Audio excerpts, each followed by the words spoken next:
Hello everyone, कैसे हैं आप सब। मेरा नाम है पलक राजपूत, आप सभी की कॉमर्स वाली दीदी एक बार फिर से स्वागत करती हूं आप सभी का पढ़ 11 कॉमर्स में। आज का जो टॉपिक है, पहले तो बता दूं कि मैं बड़ी खुश हूं कि आज मैं नए सेट के साथ में शूट कर रही हूं, रिकॉर्ड कर रही हूं एंड आप लोगों को भी मज़ा आएगा आज देखने में वीडियो, ठीक है। तो लास्ट तक बने रहना and before starting the video make sure कि आप सभी ने चैनल को सब्सक्राइब कर दिया है, लाइक बटन को भी दबा दिया है एंड बेल आइकन को भी दबा दिया है to never miss an update, ठीक है। साथ ही साथ डिस्क्रिप्शन बॉक्स में दी जाएगी एक टेलीग्राम चैनल की लिंक जिसको आपको याद से फॉलो कर लेना है एंड आप उसी के साथ साथ हमें इंस्टाग्राम चैनल पर भी फॉलो कर सकते हैं @parle.in, ठीक है।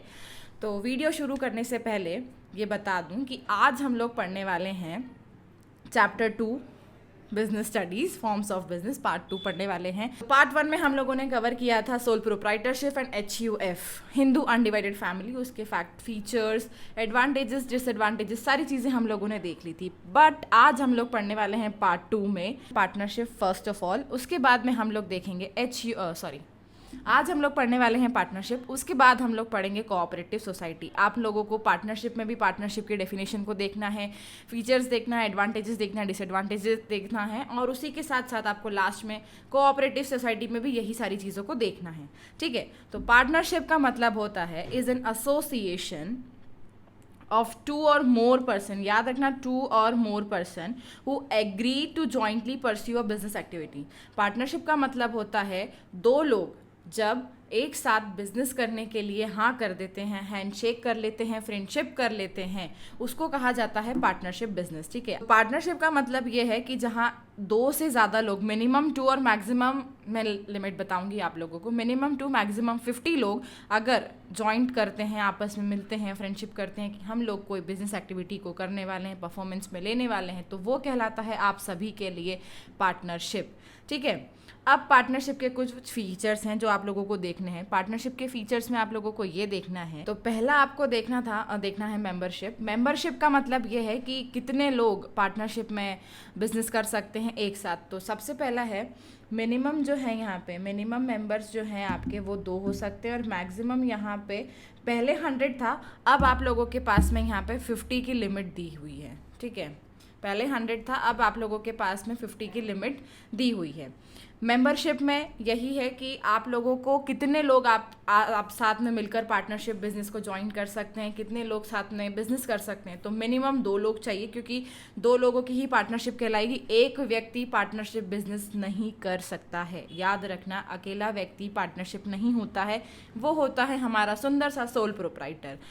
मैक्सिमम यहाँ पर पहले लिमिट थी 100, लेकिन कंपनीज एक्ट 464 का कोई सेक्शन है जिसमें बताया गया है कि 100 लोग नहीं, 50 लोग ही इसकी मैक्सिमम लिमिट है। 51 लोग भी हुए तो वो पार्टनरशिप बिजनेस नहीं होगा, उनको अगले दिन ही उसको डिसॉल्व करना पड़ेगा और या तो कंपनी में चेंज कर सकते हैं या जो भी उन लोगों को करना होगा, ठीक है। तो मिनिमम 2 मैक्सिमम 50 लोग एक साथ यहाँ आकर बिजनेस को कर सकते हैं, ठीक है। अब है अग्रीमेंट। अग्रीमेंट का मतलब होता है कि वो डॉक्यूमेंट जिसपे आप लोग अपनी सारी नियम, शर्तें, कानून, रूल्स एंड रेगुलेशंस को लिखने वाले हैं। तो इस अग्रीमेंट को सबसे पहले तो बोला जाता है पार्टनरशिप डीड, ठीक है। ये अग्रीमेंट कहलाता है पार्टनरशिप डीड। उसके साथ साथ इस अग्रीमेंट, ये ओरल भी हो सकता है, ये रिटर्न भी हो सकता है। इस अग्रीमेंट के अंदर सारी चीज़ें लिखी हुई होती हैं कि आप लोग कौन सा बिजनेस करने वाले हैं, कहाँ करने वाले हैं, आप लोगों के नाम, पार्टनर के एड्रेस, मोबाइल नंबर, जितने भी रूल्स आप लोग फॉलो करने वाले हैं, जो भी रेगुलेशंस, जो भी रूल्स, जो भी लॉ को फॉलो करने वाले हो, वो सारा इस पार्टनरशिप डीड के अंदर लिखा हुआ होता है, ठीक है। इसकी 2 मार्क्स की डेफिनेशन भी बहुत बार पूछी जाती है, तो उसको भी आप लोग देख सकते हैं। नोट्स में आपको कंप्लीटली ये चीज़ प्रोवाइड की जाएगी।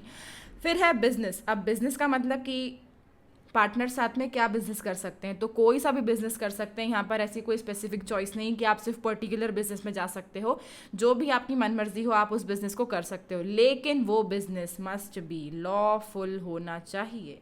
अगर लॉफुल नहीं हुआ तो तुरंत उसी समय, उसी क्षण आप लोगों को बिजनेस को डिसॉल्व करना पड़ेगा, ठीक है।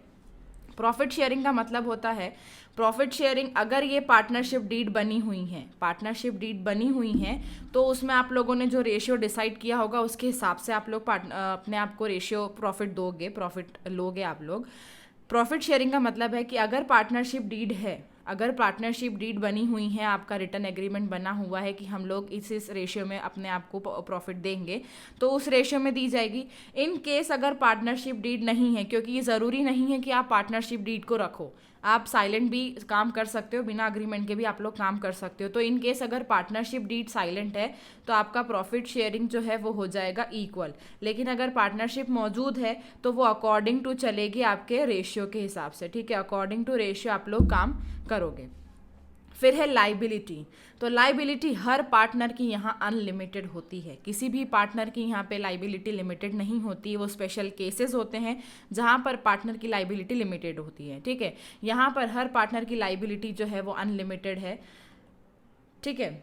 हर पार्टनर, ऐसा भी नहीं है कि अपने कैपिटल रेशियो तक ही सीमित हो, कोई यहाँ पर ये चीज़ नहीं देखेगा। आपके पार्टनर की लाइबिलिटी जो है, मतलब जितने भी पार्टनर एक फर्म में है उनकी लाइबिलिटी अनलिमिटेड होने वाली है, ठीक है। अनलिमिटेड का मतलब ये कि कुछ भी होता है तो सब कोई लाइबल है। अगर किसी एक ने दो को बिना बताए भी कोई डिसीजन ले लिया, फॉर एग्जांपल ए और बी और सी 3 पार्टनर हैं, लेकिन ए ने कोई ऐसा डिसीजन ले लिया जो गलत था और बी सी को कोई नॉलेज ही नहीं है, लेकिन जो तीसरे व्यक्ति के साथ उसने डील करी है तो वो बी सी को भी बोल सकता है।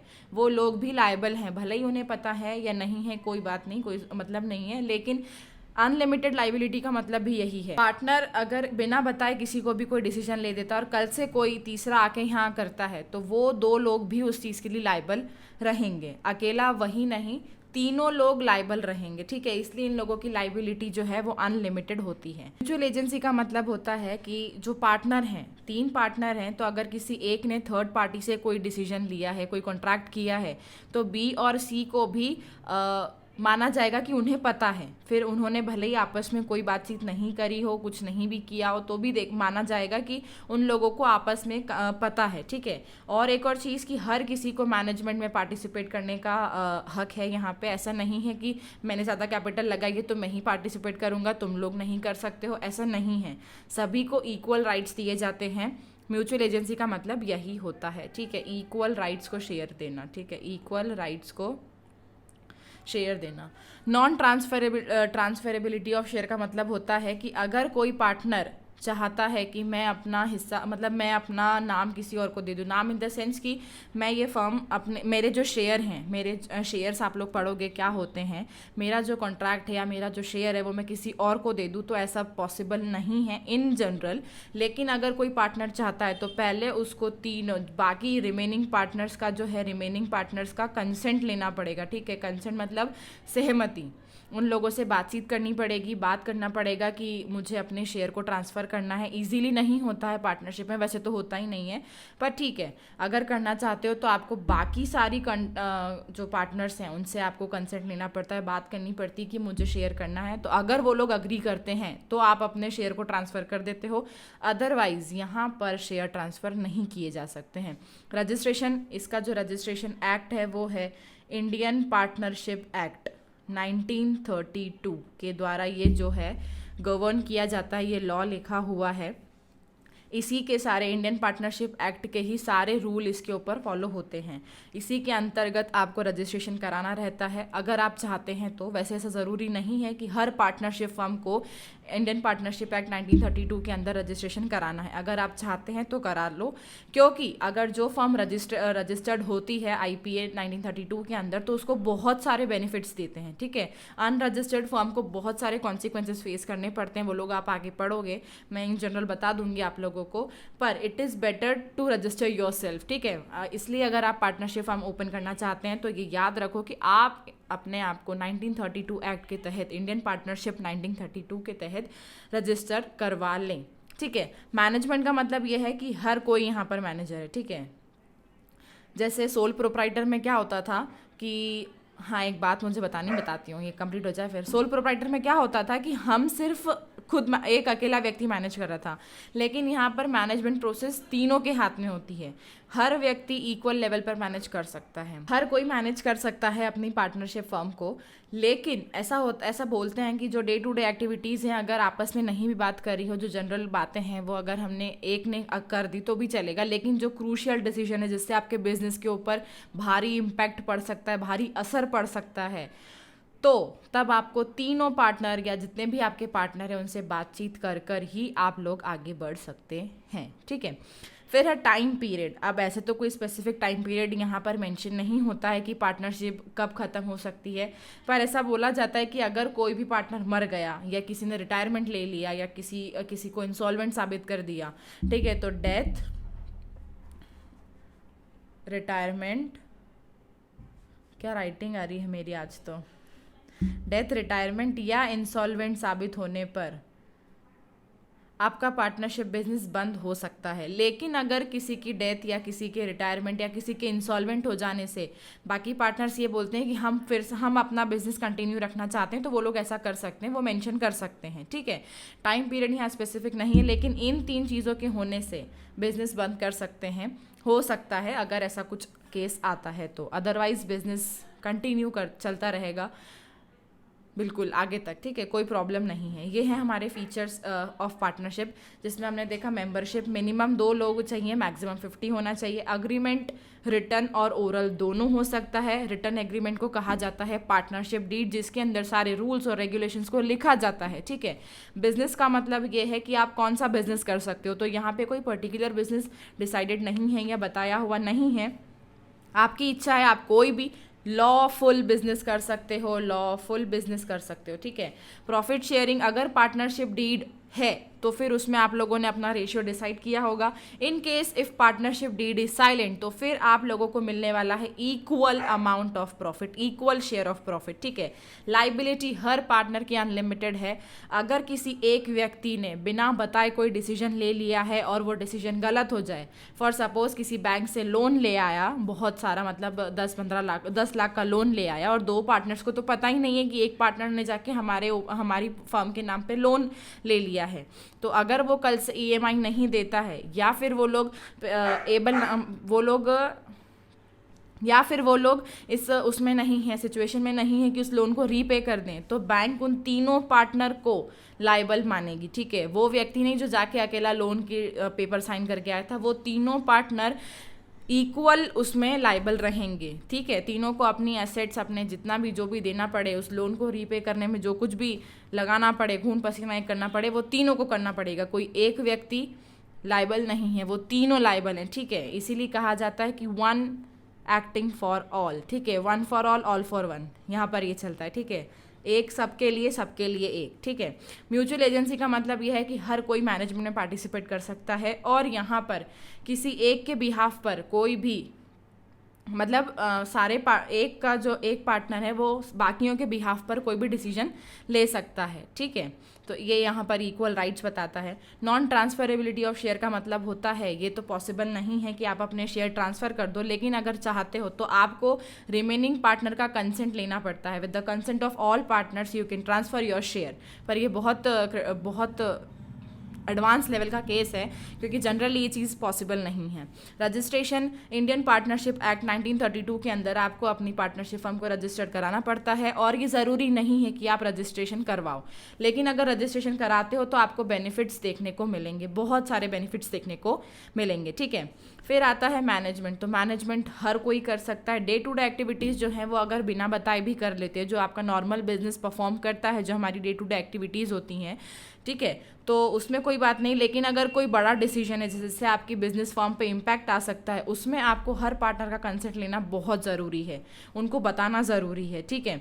टाइम पीरियड, ऐसा कोई स्पेसिफिक टाइम पीरियड नहीं है कि 5 साल 10 साल में ख़त्म हो जाए, लेकिन अगर किसी पार्टनर की डेथ हो जाती है, वो रिटायरमेंट ले लेता है, या वो कोई पार्टनर इंसॉल्वेंट साबित हो जाता है, तो फिर पार्टनरशिप फर्म डिसॉल्व हो सकती है। लेकिन उसमें भी एक स्पेशलिटी है कि अगर किसी एक व्यक्ति की डेथ से बाकियों को फ़र्क नहीं पड़ रहा है कि हम कंटिन्यू कर सकते हैं, उसके जाने से हमें हमारे बिजनेस को कोई फ़र्क नहीं पड़ेगा, तो आप लोग अपने बिजनेस को कंटिन्यू कर सकते हो, मतलब आप अपनी पार्टनरशिप फर्म को कंटिन्यूशन में रख सकते हो, ठीक है। आपको एक राइटिंग एग्रीमेंट लिख के देना पड़ेगा और उससे सारी चीज़ें बन जाएंगी।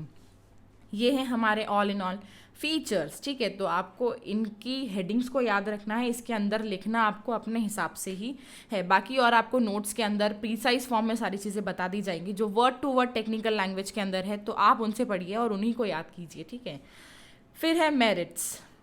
अब हाँ, वो जो मुझे बात बतानी थी मैंने जो बोली, कभी भी हम अगर इन चीज़ों को पढ़ रहे हैं कि हमें सिर्फ मेरिट्स, डीमेरिट्स और फीचर्स ही पढ़ना है, तो आपस में कंपैरिजन करो।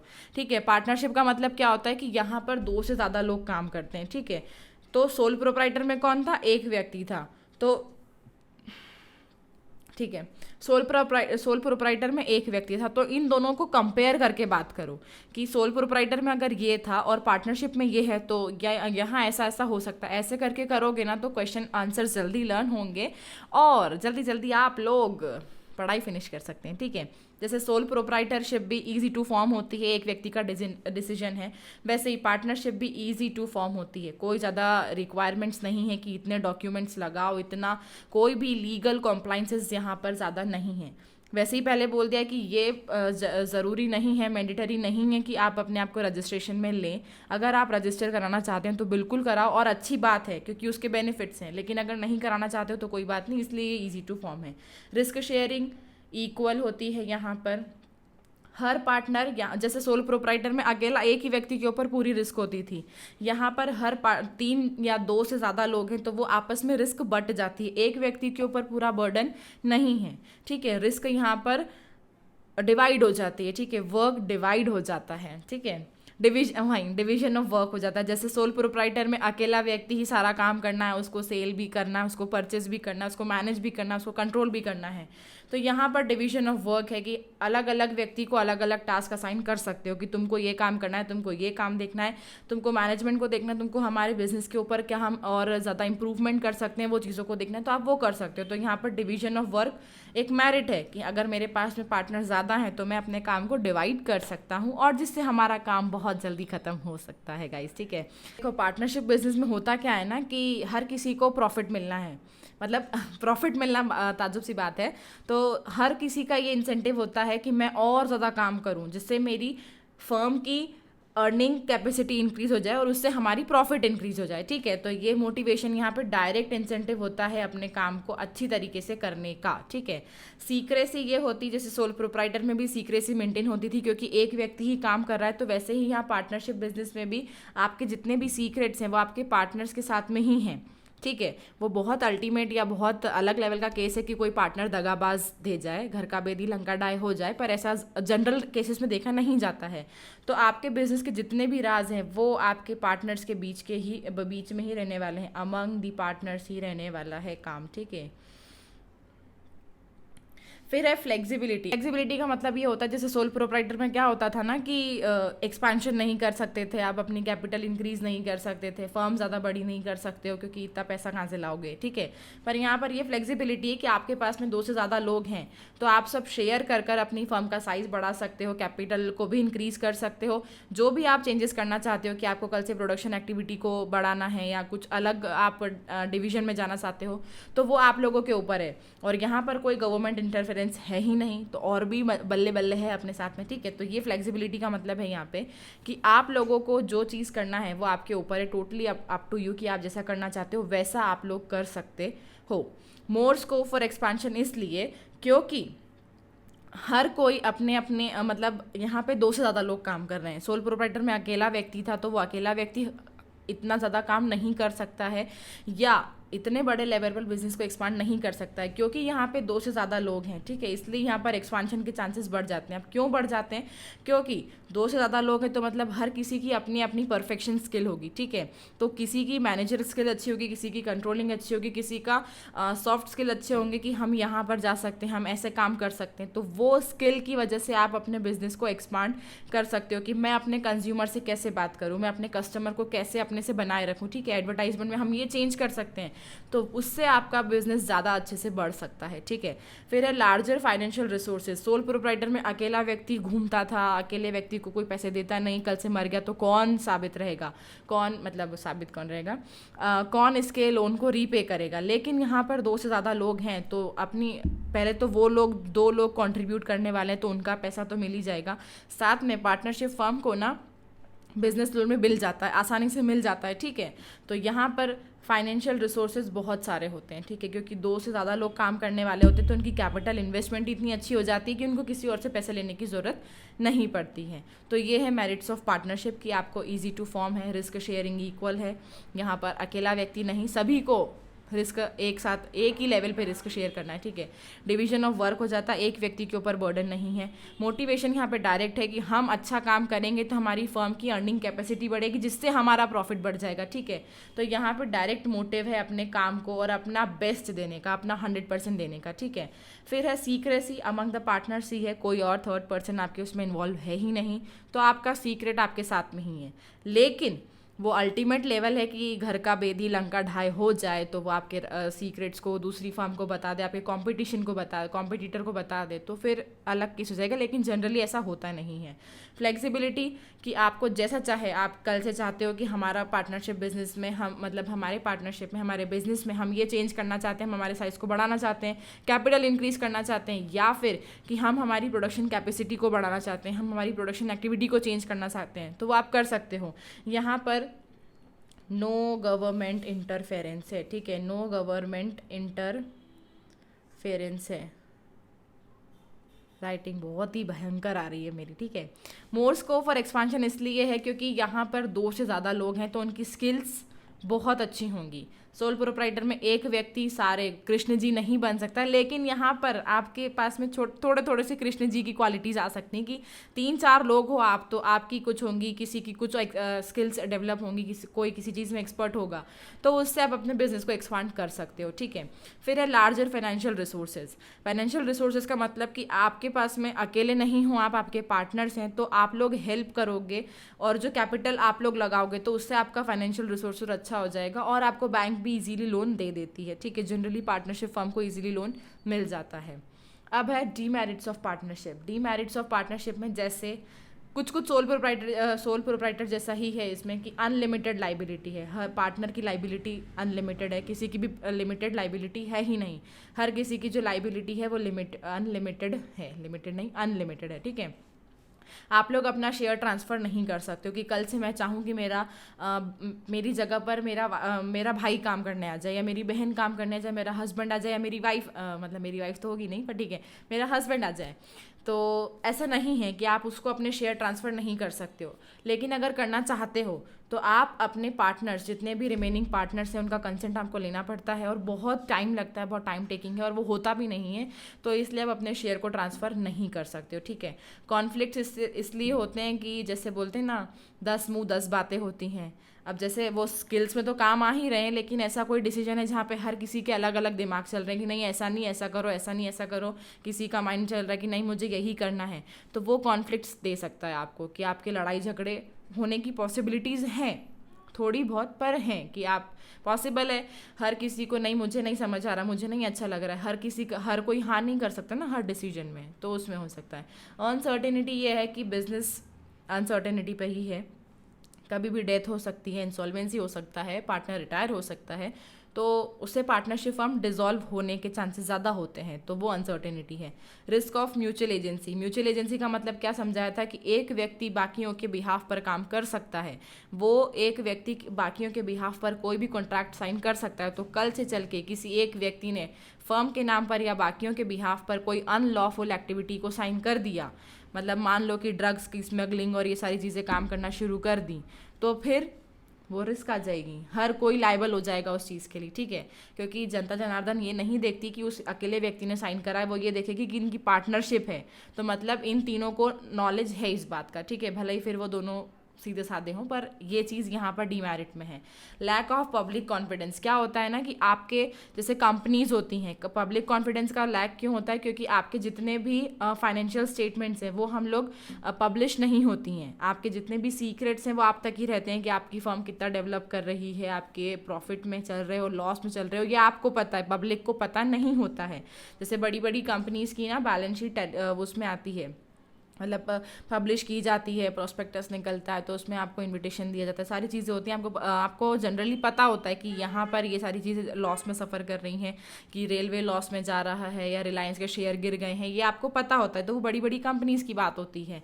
पर पार्टनरशिप बिजनेस में क्योंकि ये सारी चीज़ें पब्लिश नहीं होती हैं, ऐसा पता नहीं होता है, तो पब्लिक ज़्यादा भरोसा नहीं रखती है कि मुझे नहीं पता है ना कि पार्टनरशिप बिजनेस इनका रियलिटी में प्रॉफिट में है या फिर लॉस में सफ़र कर रहा है। ठीक है, तो ये है हमारे कुछ सुंदर से डीमेरिट जिसमें आपको देखने को है।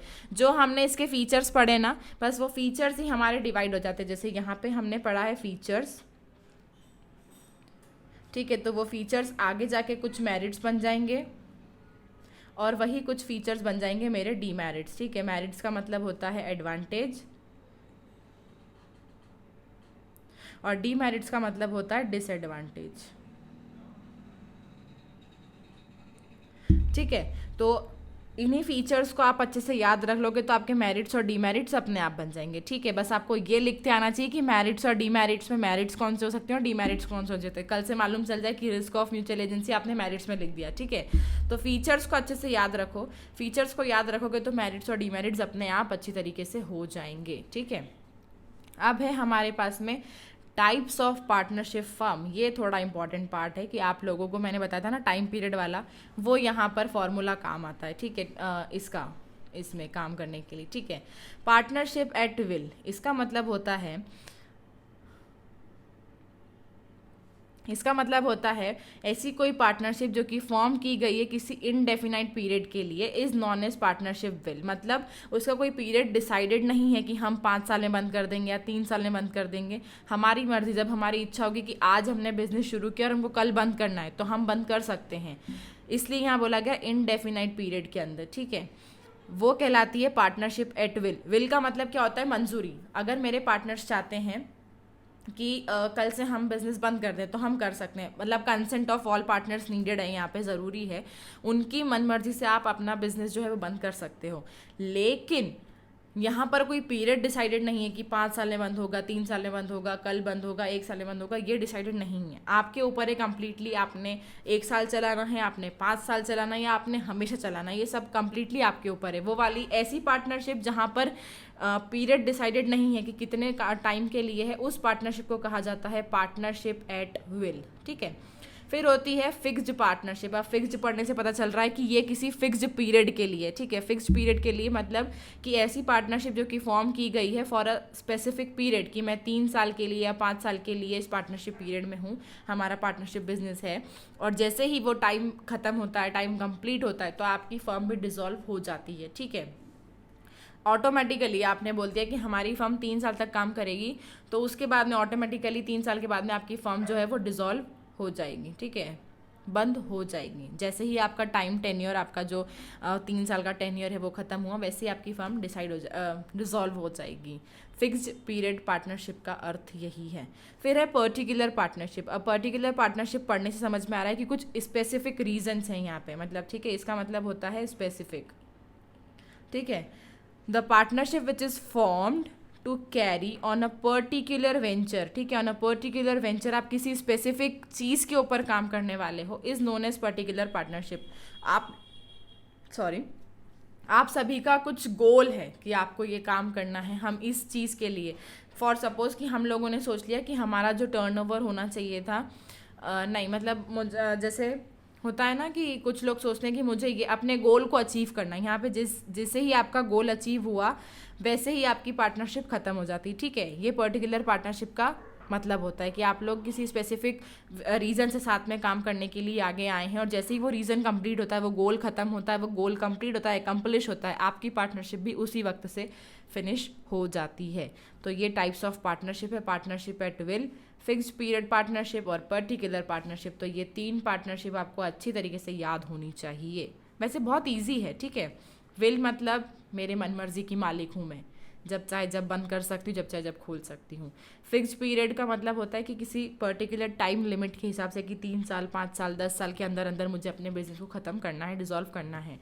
पर्टिकुलर पार्टनरशिप की मैं किसी स्पेसिफिक रीज़न से साथ में हम लोगों ने काम करना शुरू किया है, जैसे ही वो हमारा रीज़न है, हमारा जो गोल है वो एकम्प्लिश हो गया, उसी दिन से मेरी पार्टनरशिप भी बंद हो जाएगी। ठीक है, अब है types of partnership based on the liability. ये मैंने बताया था ना अनलिमिटेड लाइबिलिटी वाले कॉन्सेप्ट में, कि आपको आगे बताऊंगी कि कुछ केसेस हैं जहां पर पार्टनर की लाइबिलिटी लिमिटेड होती है। तो लाइबिलिटी के बिहाफ पर जो पार्टनरशिप है वो कितने प्रकार की होती है वो देखेंगे। जनरल पार्टनरशिप, जिसमें the partnership in which liability of all the members is unlimited. ये जनरल पार्टनरशिप है जहाँ पर हर किसी की जो लाइबिलिटी है वो अनलिमिटेड है। नॉर्मल केसेस में यही होता है कि पार्टनर्स जितने भी हैं, 1 हो, 2 हो, 50 हो, जितने भी पार्टनर हैं उनकी लाइबिलिटी अनलिमिटेड होती है। वो पार्टनरशिप कहलाती है जनरल पार्टनरशिप, सामान्य पार्टनरशिप। ठीक है। लिमिटेड लाइबिलिटी पार्टनरशिप जिसको कहा जाता है LLP। ठीक है। LLP का मतलब होता है लिमिटेड लाइबिलिटी पार्टनरशिप, जहाँ पर partnership firm in which liability of all the partner except one. ठीक है। किसी एक को छोड़कर बाकी सबकी लाइबिलिटी जो है वो लिमिटेड होती to the extent of their share in the partnership firm. उनका शेयर कैसे डिसाइड किया जाएगा? वो पार्टनरशिप डीड के अंदर लिखा हुआ है कि इसका शेयर है 3/2, या हमारी पार्टनरशिप फर्म का रेशियो चलता है 5:3:2। तो ये 5 वाले की जो लाइबिलिटी है उसको छोड़कर बाकी 3 और 2 जिनका रेशियो शेयर है उनकी जो लाइबिलिटी है वो लिमिटेड है, लेकिन जिसका शेयर 5 वाला है उसकी लाइबिलिटी जो है वो अनलिमिटेड होती है। ठीक है। लिमिटेड लाइबिलिटी पार्टनरशिप वो होती है जिसमें एक पार्टनर को छोड़कर बाकी सारे पार्टनर्स की जो लाइबिलिटी होती है वो लिमिटेड होती है to the extent of their share in the partnership firm is known as limited partnership. ठीक है। ये इसका एक एक्ट है, वो एक्ट आप लोग लिख लीजिए, मतलब मैं पेंसिल से लिख देती हूँ। इसका एक्ट है, एक्ट कहता है हमारा LLP 2008 में, ये हमारे उसमें आया था, मतलब हमारे कॉन्स्टिट्यूशन में हमको ये पढ़ने को, कॉन्स्टिट्यूशन हमारी लॉ में हमको पढ़ने को ये मिलता है। 2008 में LLP को फॉर्म किया गया था। ठीक है। जनरल पार्टनरशिप जहाँ सारे पार्टनर्स की लाइबिलिटी जो है वो है अनलिमिटेड, लेकिन लिमिटेड लाइबिलिटी LLP जहाँ पर एक पार्टनर को छोड़कर बाकी सारे पार्टनर की जो लाइबिलिटी है वो लिमिटेड होती है to the extent of their share in the partnership firm, वो कहलाती है हमारे लिए पार्टनरशिप लिमिटेड लाइबिलिटी, मतलब लिमिटेड लाइबिलिटी पार्टनरशिप कहलाती है।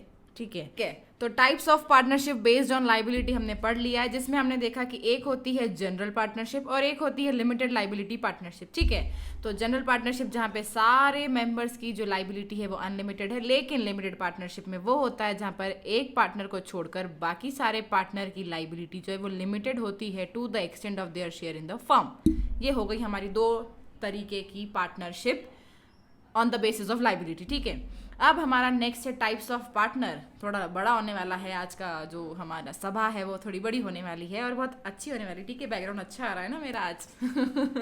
Okay guys, enjoy. तो टाइप्स ऑफ पार्टनर में आपको देखना है, सबसे पहले होते हैं हमारे एक्टिव पार्टनर। ठीक है। अब एक्टिव समझने से समझ में आता है कि एक्टिव पार्टनर वही हो सकता है जो कि एक्टिवली पार्टिसिपेट करता हो। मैंने लिखा नहीं, द पार्टनर एक्टिवली। ठीक है। यहाँ पर आप लिख सकते हो actively participates in the management of the firm, जो मैनेजमेंट या कंट्रोलिंग में या बाकी डिसीजन मेकिंग में फर्म के एक्टिवली पार्टिसिपेट करता है वो कहलाता है हमारा active partner. His liability is unlimited, ये कैपिटल कंट्रीब्यूट भी करता है और इसको प्रॉफिट भी मिलता है। ठीक है। यहाँ पे लिख देती हूँ, sorry, he gets share in the profit। ठीक है। स्लीपिंग और डॉर्मेंट पार्टनर, अब ये मत समझना कि स्लीपिंग मतलब सोता हुआ, वैसे सोता हुआ ही होता है। ये जो पार्टनर है ना, ये मैनेजमेंट में काम नहीं करता है, कि मतलब मैनेजमेंट में अगर कोई आपको डिसीजन लेना है, कोई आपको कोई भी ऐसा डिसीजन लेना हो मैनेजमेंट को रिगार्डिंग, तो ये वाला पार्टनर मैनेजमेंट में हेल्प नहीं करता है। बाकी सारी चीज़ों में इसका पूरा हक है कि ये कैपिटल को भी कंट्रीब्यूट करेगा, प्रॉफिट और लॉस में शेयर भी लेगा, इसकी लाइबिलिटी भी जो है वो अनलिमिटेड होती है। ठीक है। सीक्रेट पार्टनर वो पार्टनर होता है जो कि जिसके रिलेशन फर्म के साथ में मतलब जैसे अपनी मोहमाया होती है ना, जिसको आप बताना नहीं चाहते हो, पब्लिकली एक्सपोज नहीं करते हो, डिस्क्लोज नहीं करते हो कि ये है हमारी मोहमाया, तो ये हमारे लिए सीक्रेट पार्टनर भी वैसा ही है कि इसकी जो रिलेशन है, इसका जो रिलेशन है हमारे फर्म के साथ में, हमारे पार्टनर्स के साथ में, वो नहीं बताया जाता है आउटसाइडर्स को। ठीक है। इनके भी कुछ एडवांटेजेस बेनिफिट्स होते हैं, इसीलिए ये सारी चीज़ें होती हैं। नॉमिनल पार्टनर वो होते हैं जो कि रियल पार्टनर नहीं होते हैं। ठीक है। ये ना तो इनको मतलब, हाँ ठीक है, सॉरी, सीक्रेट पार्टनर भी सारी चीज़ें करता है, कैपिटल कंट्रीब्यूट भी करता है, प्रॉफिट और लॉस में शेयर भी लेता है, इसकी लाइबिलिटी भी अनलिमिटेड होती है। अब होते हैं नॉमिनल पार्टनर, और ये थोड़े से इम्पॉर्टेंट भी हैं क्योंकि इनको पढ़ने में अक्सर बच्चे थोड़ा सा भूल कर जाते हैं, थोड़ा सा है ना, हमको ऐसे कन्फ्यूजन हो जाता है, ठीक है। तो वो कन्फ्यूजन नहीं होगा क्योंकि हम यहाँ पढ़ रहे हैं। They do not get any share, nominal partner को कोई शेयर नहीं मिलता है, कोई कैपिटल कंट्रीब्यूट नहीं करते हैं, इनकी लाइबिलिटी ही नहीं होती है कोई भी, ठीक है। नॉमिनल पार्टनर्स जो होते हैं वो रियल पार्टनर्स नहीं होते हैं फर्म के लिए, ठीक है। ये सिर्फ अपना, अब इनके नॉमिनल पार्टनर के कुछ टाइप्स होते हैं। पहला होता है nominal partner by estoppel. Estoppel का मतलब हो जाता है कि जो एक्सेप्ट कर लेता है कि हाँ ठीक है, मैं इस फर्म का पार्टनर हूँ, या मेरी वजह से ही यहाँ पर आपने, जैसे किसी का नाम चलता है, किसी की वजह से आपने इस फर्म के साथ में डील करी है, और उस जिसकी वजह से आपने डील करी वो एक्सेप्ट कर ले कि हाँ मैं फर्म का पार्टनर हूँ, तो वो कहलाता है नॉमिनल पार्टनर बाय स्टॉपल, ठीक है। He is a partner in the partnership firm by his own words और conduct is known as nominal partner by estoppel, ठीक है। वो अपने खुद के शब्दों में ये बयां करेगा कि मैं इस फर्म का पार्टनर हूँ, वो कहलाता है nominal partner by estoppel. Nominal partner by holding out का मतलब होता है जो कि बोलता भी नहीं है, who does not call himself as a partner in the firm but who does not object when others call him as a partner in the firm, ठीक है। जो कि जैसे किसी ने, एक एग्जाम्पल लेते हैं, ठीक है, हम फॉर एग्जाम्पल अगर ए जो है वो है nominal partner by holding out और बी और सी जो है वो रियल पार्टनर्स हैं, ठीक है। तो ए की वजह से जो डी है उन्होंने इनके साथ में डील कर ली, ठीक है।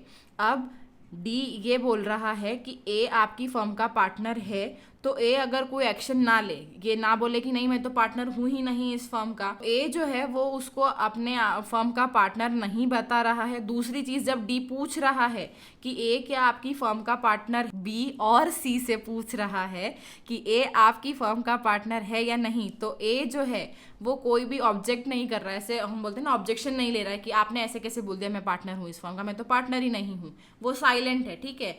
तो वो कहलाता है पार्टनर बाय होल्डिंग आउट। और एक और इम्पॉर्टेंट वर्ड है साइलेंस, हमेशा यस माना जाता है, ठीक है। साइलेंस को यस लिखा जाता है अगर आप किसी बात में चुप हैं, ठीक है। जैसे हम कई बार झूठ बोल देते हैं हमारे पेरेंट्स से, हमारे पेरेंट्स जब हमसे पूछते हैं तो हमारे अंदर का गिल्टी हमसे बोलता है, हम बोलते ही नहीं है, हम बस ऐसे मुंह झुका के खड़े रहते हैं। तो वैसी ही बात यहाँ पे भी कि अगर आपने चुप्पी बनाई रखी, अगर आप चुप हो, तो इसका मतलब होता है yes you are a partner. फिर जो भी काम उसने किए होंगे, फिर जो भी डील डी ने करी होगी, उसके लिए ए लायबल हो जाएगा, किस केस में, nominal partner by holding out के केस में, ठीक है।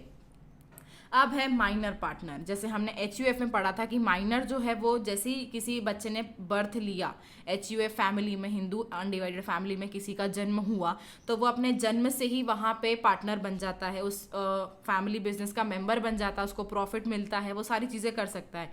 लेकिन माइनर पार्टनर जो है पार्टनरशिप बिजनेस के अंदर, partnership act 1932 does not permit a minor to become a partner in the partnership firm. ये वाला एक्ट बिल्कुल भी अग्री नहीं करता है, कि परमिशन नहीं देता है कि कोई माइनर मतलब 18 साल से कम का बच्चा, जो कि जिसने 18 साल कम नहीं करे हैं, मतलब 18 ईयर्स का जो नहीं हुआ है, वो वाला व्यक्ति हमारी फर्म के अंदर काम नहीं कर सकता है, ठीक है। द माइनर, लेकिन इसमें भी एक स्पेशल केस है, the minor can only be admitted to the benefits of the existing firm, ठीक है। अगर कोई माइनर एडमिट किया जाता है तो उसको कोई मैनेजमेंट नहीं होगा, उसे कोई लाइबिलिटी नहीं होगी, उसको कोई लॉस सफ़र नहीं होगा, वो सिर्फ वहाँ के बेनिफिट्स को एंजॉय करेगा, ठीक है। उसको सिर्फ ऐसा है कि जैसे आपने किसी माइनर को एडमिशन लिया, लेकिन एडमिशन होता नहीं है, सिर्फ उसको प्रॉफिट में शेयर दिया जाएगा, ठीक है। The minor is liable to outsider, जब वो 18 साल का हो जाएगा, he does not get any share in the loss, he gets only share in the profit. Generally minor को एडमिशन नहीं दिया जाता है, परमिशन नहीं दी जाती है कि माइनर को एडमिट कर लिया जाए पार्टनरशिप फर्म में, लेकिन कुछ कुछ केसेस हैं जहां पर माइनर को एडमिट किया जाता है, परमिशन दे दी जाती है कि आप उसको पार्टनर बना सकते हो, किसी नई फर्म में नहीं, एग्जिस्टिंग, ये याद रखना, जो फर्म पहले से ही है, ठीक है। कोई नई फर्म में आप माइनर को एडमिशन दे ही नहीं सकते हो। जो ऑलरेडी एग्जिस्ट करती है उस फर्म में अगर आपको माइनर को पार्टनर लेना है तो भी आप सिर्फ उसको बेनिफिट्स के लिए पार्टनर बना सकते हो, ना तो वो लॉस सफ़र करेगा, ना तो वो कोई मतलब सिर्फ उसको प्रॉफिट में शेयर मिलेगा, ना तो वो लॉस सफ़र करेगा, ना ही वो मैनेजमेंट में जाएगा, ना ही वो किसी डिसीजन मेकिंग में हेल्प करेगा। लेकिन जब माइनर 18 साल का हो जाएगा, when he completed the age of 18 years, तब वो अपने आउटसाइडर्स को जिन्होंने डिसीजन मतलब जिन्होंने उसको देखकर डिसीजन लिए या उसके बिहाफ पर कुछ काम हुआ है, तो वो लाइबल हो जाएगा उन सभी को। वो कैपिटल कंट्रीब्यूट भी करेगा, फिर उसको लॉस में भी शेयर मिलेगा और मैनेजमेंट में भी वो पार्टिसिपेशन दे सकता है। तो ये होता है माइनर पार्टनर, ठीक है। चलो, तो पार्टनरशिप खत्म हो गई कंप्लीटली हमारी, कि हमने पार्टनरशिप के फीचर्स देख लिए, हमने पार्टनरशिप के मेरिट्स डीमेरिट्स को देख लिया, हमने टाइप्स ऑफ पार्टनरशिप्स देख ली। पार्टनरशिप जो हमारी थी कि नॉर्मल पार्टनरशिप जो है वो एट विल, फिक्स्ड पीरियड या फिर पर्टिकुलर पार्टनरशिप। लाइबिलिटी के बिहाफ पर हमारी पार्टनरशिप दो तरीके की, जनरल पार्टनरशिप और लिमिटेड लाइबिलिटी पार्टनरशिप। फिर हमने देखा टाइप्स ऑफ पार्टनर, तो एक्टिव, स्लीपिंग को डॉर्मेंट भी कहा जाता है, और सीक्रेट पार्टनर या फिर नॉमिनल पार्टनर। नॉमिनल पार्टनर के दो पार्ट हैं, नॉमिनल पार्टनर बाय स्टॉपल जो कि एग्री करता है कि हाँ मैं पार्टनर हूँ, या फिर nominal partner by holding out जो कि ना तो ये बोल रहा है कि मैं इस फर्म का पार्टनर हूँ, और ना ही जब कोई ये बोल रहा, ना ही ऑब्जेक्शन ले रहा है कि कोई उसको बोल रहा है कि तुम इस फर्म के पार्टनर हो। वो ऑब्जेक्शन दे ही नहीं रहा है, या वो ये करेक्शन दे नहीं रही है कि नहीं मैं पार्टनर नहीं हूँ, ठीक है। तो वो कहलाता है पार्टनर बाय होल्डिंग आउट, ठीक है। माइनर पार्टनर देखा हमने कि वैसे तो 18 साल से कम के बच्चों को पार्टनरशिप एक्ट में परमिशन नहीं दी गई है कि वो रजिस्ट्रेशन ले सकते हैं या पार्टिसिपेशन दे सकते हैं, पर अगर कुछ स्पेशल केसेस में आप उनको एग्जिस्टिंग फर्म, किसी नई फर्म में तो पार्टनर बन ही नहीं सकता है, लेकिन जो फर्म पहले से है उसमें पार्टनर बनने पर उसको सिर्फ बेनिफिट्स के लिए एडमिशन दिया जाएगा, ठीक है। फिर है कोऑपरेटिव ऑर्गेनाइजेशन। अब ये बड़ी जो है ना खूबसूरत ऑर्गेनाइजेशन है, क्योंकि ये आती हैं, ये वॉलेंटरी एसोसिएशन है कुछ पर्सन्स की जो कि म्यूचुअल हेल्प के लिए अपने आप को साथ में लेकर आते हैं। यहाँ पर मिनिमम 10 लोग लगते हैं इसको स्टार्ट करने के लिए, ठीक है। सोसाइटी या फिर ऑर्गेनाइजेशन, ठीक है। ऑर्गेनाइजेशन और society is a voluntary association of persons who join together for mutual help for people, की जो लोग मदद चाहते हैं, जो नीडी लोग हैं, उनकी हेल्प करने के लिए ये लोग आगे आते हैं। इसको स्टार्ट करने के लिए आपको 10 लोगों की आवश्यकता पड़ेगी, ठीक है। Minimum 10 people are required to form this association. ये होती है हमारी कोऑपरेटिव ऑर्गेनाइजेशन। अब कोऑपरेटिव ऑर्गेनाइजेशन के कुछ मेरिट्स हैं, ठीक है। मेरिट्स ये हैं कि ईजी टू फॉर्म है, ये भी आसानी से बन जाती है, ठीक है। इसका कोई एक्ट नहीं है, इसको कोई लॉ में रजिस्ट्रेशन नहीं लेना है, ये इजी बन जाती है। लिमिटेड लाइबिलिटी है, हर एक मेंबर की लाइबिलिटी यहाँ पर लिमिटेड है to the extent of their capital, या फिर उन्होंने जो कि अपने आप को रेशियो में बांट रखा है उस हिसाब से उनकी लाइबिलिटी लिमिटेड है। कंटिन्यूटी ये है कि मेंबर्स आए मेंबर्स जाए, कोई मतलब नहीं, ये कंटिन्यू करती रहेगी, सोसाइटी चलती ही रहेगी, ठीक है। डेमोक्रेटिक सेटअप इसलिए होता है क्योंकि यहाँ पर हर व्यक्ति के इक्वल राइट्स होते हैं। यहाँ पर बोला जाता है 1 मैन 1 वोट, ठीक है। 1 मैन 1 वोट का मतलब ये होता है कि ये ज़रूरी नहीं है कि आपने कैपिटल 1 लाख लगाई है या आपने कैपिटल 1 करोड़ इन्वेस्ट करी है। 1 लाख वाले को भी एक ही राइट दिया जाएगा कि एक ही बार आपको वोट लेना है, और 1 करोड़ वाले को भी एक ही राइट दिया जाएगा कि आपको एक ही वोट देना है, ठीक है। यहाँ पर ऐसा पार्शियलिटी नहीं होती। डेमोक्रेटिक सेटअप का मतलब भी यही है कि यहाँ पर कोई भी पार्शियलिटी नहीं होती है, हर व्यक्ति को इक्वल ट्रीट किया जाता है, इक्वल राइट्स दिए जाते हैं, इक्वल मैनेजमेंट इंटरफेरेंस दिया जाता है कि हम लोग समान हैं, ठीक है, हम एक हैं। फिर है ओपन मेंबरशिप। यहाँ पर कोई भी आ सकता है, कोई भी अपने आप को रजिस्टर करा सकता है। यहाँ पर कोई भी कास्ट, क्रीड, रिलीजन कि तुम इसके हो तो नहीं आ सकते हो। सिर्फ एक शर्त होती है कि 18 साल से कम के लोग यहाँ पर अलाउ नहीं है, बाकी फिर कोई भी अपने हिसाब से यहाँ पर इसको ज्वाइन कर सकता है, ठीक है। इकोनॉमिक फंक्शनिंग इसलिए क्योंकि ये सोसाइटी बनाई जाती हैं कि मिडिल मैन को हटा दिया जाए, टू एलिमिनेट मिडिल मैन, ठीक है। मिडिल मैन हटा दिए जाएं, इसलिए ये सोसाइटी को बनाया जाता है, इन ऑर्गेनाइजेशन को बनाया जाता है, जिससे कि घोटाला और जो भी चीज़ें होती हैं ना कि ब्लैक मार्केटिंग कम हो जाए, या फिर जो बीच में जो लोग कमीशन ज़्यादा खा जाते हैं वो कम हो जाए, इसलिए इन सोसाइटी को बनाया जाता है। अगर आप इस सोसाइटी को रॉ मटेरियल चाहिए, तो वो डायरेक्टली जाएगी उस परचेसर के पास में जिससे उसको परचेस करना है, ठीक है। तो वहाँ पर जाकर वो डायरेक्टली बात करेगी। यहाँ पर कोई एजेंट नहीं आएगा आपकी हेल्प करने के लिए, कोई मिडिलमैन नहीं रहेगा, जिससे आपको हेल्प मिल जाएगी कि आपके पैसे बच जाएंगे, ठीक है। क्योंकि मिडिलमैन को आपको कमीशन देना पड़ता है, आपके पैसे वेस्ट होते हैं उनसे बातचीत करने में। तो यहाँ पर मिडिलमैन नहीं होता है, जिससे कि आपके पैसे बचते हैं और ये प्रमोट करता है आपकी सुंदर सी सेविंग्स को।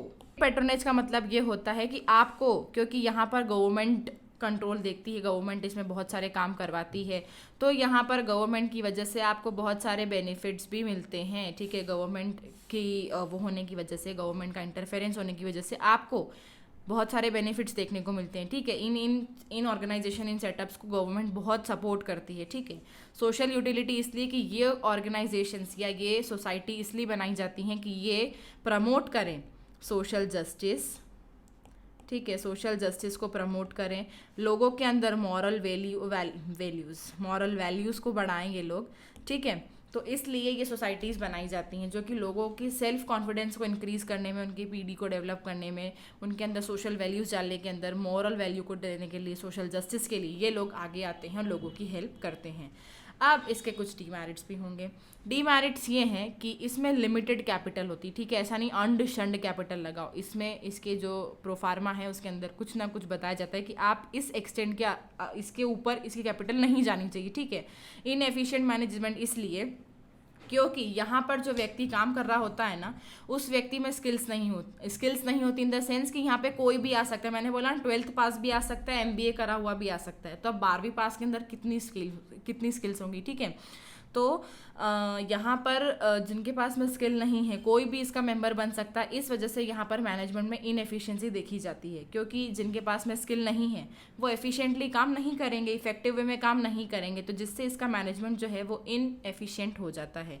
नो मोटिवेशन, क्योंकि ये प्रॉफिट मोटिव नहीं है, इसका काम सिर्फ जो है सोशल वेलफेयर देना, लोगों की भलाई करना। तो यहाँ पर प्रॉफिट मोटिव नहीं चलता है, तो डायरेक्ट इंसेंटिव नहीं मिलता है और अच्छे से काम करने का, ठीक है। वो बहुत भले लोग होते हैं जो समाज सेवक बन के घूमते हैं और उनको समाज सेवा में ही संतुष्टि मिलती है, लेकिन हर कोई वैसा नहीं होता है। इसलिए यहाँ पर डायरेक्ट मोटिवेशन नहीं होता है कि खुद को डेवलप करें, कि मैं और इंक्रीज़ करूँ अपनी वर्क एफिशिएंसी को और कैपेसिटी को, अपने पोटेंशियल को और इंक्रीज़ करूँ कि मुझे अच्छा काम करना है। तो वो मोटिवेशन यहाँ पर नहीं होता है, क्योंकि प्रॉफिट तो मिलता ही नहीं है, सिर्फ इनको अपना हिसाब से शेयर मिलता है, उसके ऊपर कोई प्रॉफिट नहीं मिलता है। इनको ज़्यादातर जो है ये लोग सोसाइटी की हेल्प के लिए आगे आते हैं, ठीक है। कॉन्फ्लिक्ट अमंग द मेंबर्स भी होते हैं यहाँ पे, क्योंकि 10 मुंह 10 बातें होते हैं। कोई किसी के डिसीजन मेकिंग में मतलब यस नहीं बोलता है, हाँ नहीं भरता है। हर किसी के अलग अलग दिमाग चलते हैं यहाँ पर, ठीक है। कोई चाहता है कि ऐसा कर दूँ, कोई चाहता है कि ऐसा कर दूँ, तो सहमति हर किसी के साथ में नहीं होती, जिस कारण यहाँ पर कॉन्फ्लिक्ट्स देखने को मिलते हैं। एक्सेसिव गवर्नमेंट कंट्रोल होता है यहाँ पर, तो आप अपने हिसाब से यहाँ पर देखी जाती है नो फ्लेक्सिबिलिटी। जैसे हमने पार्टनरशिप और सोल प्रोप्राइटर और HUF में देखा कि फ्लेक्सिबिलिटी है, आप चाहते हो कि आप इसको एक्सपांड कर दो, आप चाहते हो कि आप अपने मेंबर को रेस्ट्रिक्शन में ले लो, कंट्रोल कर लो, तो वो यहाँ पर नहीं है। ये सारा काम गवर्नमेंट करती है, और जिस आप तो देख ही सकते हैं कि सरकारी विभाग कितने सुंदर हैं हमारे, ठीक है। तो गवर्नमेंट कंट्रोल होने की वजह से हमारा जो ये फर्म है, जो ऑर्गेनाइजेशन है, वो ढंग से काम नहीं करती है, ठीक है। तो ये इसके कुछ डीमेरिट्स हैं, ठीक है।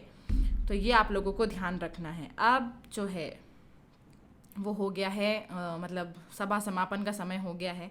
आई होप आप लोगों को आज की वीडियो एंजॉय करी होगी। अब हमको पढ़ना है सिर्फ और सिर्फ कंपनी, ठीक है। कंपनी और कुछ छोटी मोटी चीज़ें आप लोगों को देखनी है, तो वो हम करेंगे पार्ट 3 में, क्योंकि इसकी वीडियो थोड़ी बड़ी हो गई है। वीडियो बड़ी हो गई है इन द सेंस कि लेक्चर थोड़ा सा बड़ा हो गया है, और हौच-पौच ना हो इसलिए कंपनी, क्योंकि कंपनी का फॉर्म ना कम्प्लीटली अलग है। कंपनी की जितनी भी बातें हैं ना वो कम्प्लीटली अलग हैं, इसलिए आपको कंपनी अलग से ही पढ़ाया जाएगा, एक अलग पार्ट में, एक अलग उसमें। पर उसकी वीडियो बहुत जल्द आएगी, बहुत ही जल्द आएगी, ठीक है। तो तब तक बने रहो पढ़ ले 11th के कॉमर्स के साथ में, ठीक है। एंड अपनी पढ़ाई पर ध्यान दीजिए, अपना ध्यान रखो, घर वालों का ध्यान रखो।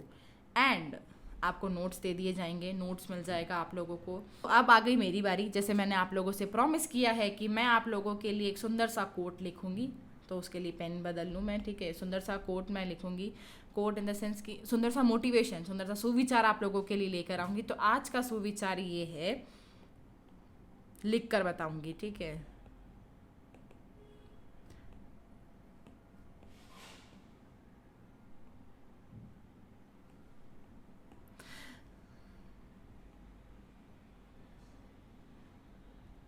बिलीव इन योर सेल्फ, ठीक है, एक स्टार भी लगा देते हैं, क्योंकि अगर सबसे पहले आपको अपने ऊपर विश्वास होना चाहिए। अगर आप में विश्वास है कि मैं ये कर सकती हूँ या मैं ये कर सकता हूँ, तो कोई भी आपको नहीं रोक सकता है, ठीक है। सबसे पहले खुद से विश्वास करो, खुद पर विश्वास करो, खुद से प्यार करना शुरू करो, तब जाकर आप सारी चीज़ें कर सकते हो, ठीक है। तो स्टे मोटिवेटेड, एंड अपने आप को मोटिवेट करने के लिए कुछ ना कुछ करते रहना चाहिए, क्योंकि no one is going to do that, ठीक है। सिर्फ आप ही कर सकते हो अपने आप को मोटिवेट। तो अपने आप को मोटिवेट करते रहो, ध्यान रखो। और आपके लिए जैसे एक अच्छी चीज़ तो आई गई है कि आज हम एक नए सेटअप के साथ में शूटिंग कर रहे हैं, तो और भी बहुत अच्छी अच्छी चीज़ें आने वाली है। इसलिए चैनल को सब्सक्राइब कर दीजिए, लाइक बटन को भी दबा दीजिए एंड बेल आइकन को भी दबा दीजिए, जिससे आपको कोई भी इंपॉर्टेंट अपडेट कभी भी मिस ना हो, ठीक है। तो I hope you guys enjoyed the video. मिलेंगे आपको नए वीडियो के साथ में, इसी के साथ में stay home, stay safe, love you people, जय हिंद, वंदे मातरम, बाय।